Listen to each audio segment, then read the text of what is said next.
Imagine a world in which Germany had won the Second World War and Spain, which historically stayed neutral under Franco, had been pulled deeply into the new order of Europe. At first glance, Spain would look loyal to the Reich, since Franco was already sympathetic to Germany. But over time, Spain would have become more than an ally. It would have been reshaped into a German satellite state. Madrid would not just be Spain's capital, but a strategic outpost for the Reich on the Atlantic. German garrisons would be stationed along the coast, keeping an eye on Gibraltar and controlling access to the Mediterranean. Daily life in Spain would have changed dramatically. Spanish culture, known for its passion, color, and independence, would be pressured to conform.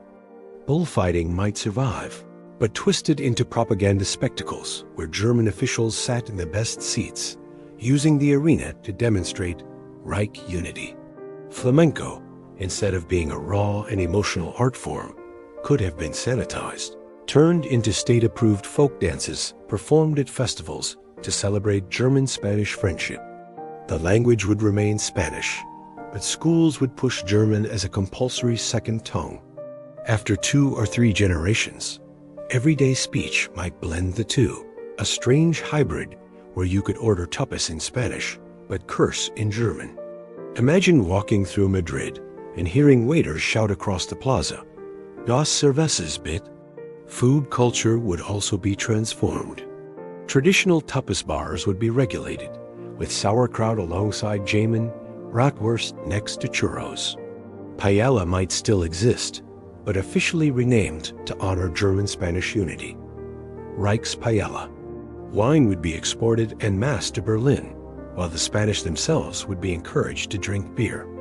In fact, you might not find a bar in Madrid without rows of imported German lagers overshadowing the local Rioja. Religion, so central in Spain, would face a complicated fate. Catholicism might still be present, but heavily controlled, with priests forced to toe the political line. Festivals like Semana Santa could be stripped of their deeper meaning, turned into pageantry designed to impress visiting German dignitaries. Culturally, Spain's golden age of film and art would never emerge. No surrealist wave with Dali, no rebellious cinema of the later 20th century.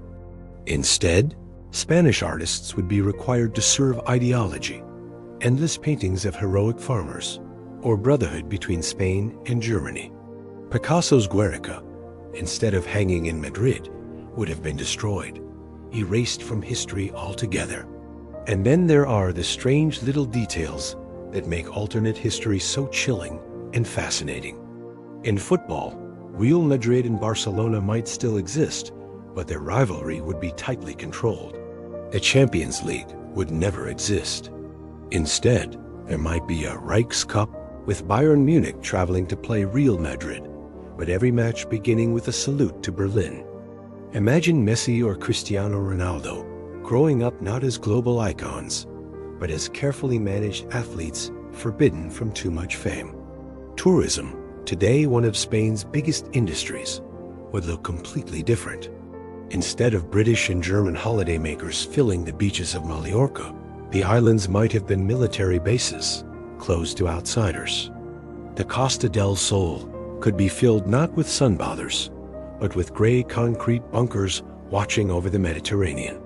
Looking at Spain today in this alternate timeline, it would be a land stripped of much of its fiery independence, transformed into a hybrid of Spanish tradition and German authority. A place where flamenco is choreographed for propaganda, where tapas come with sauerkraut, and where the Spanish soul has been forced into a rigid mold. The Spain we know, vibrant, loud, creative, and chaotic, simply would not exist.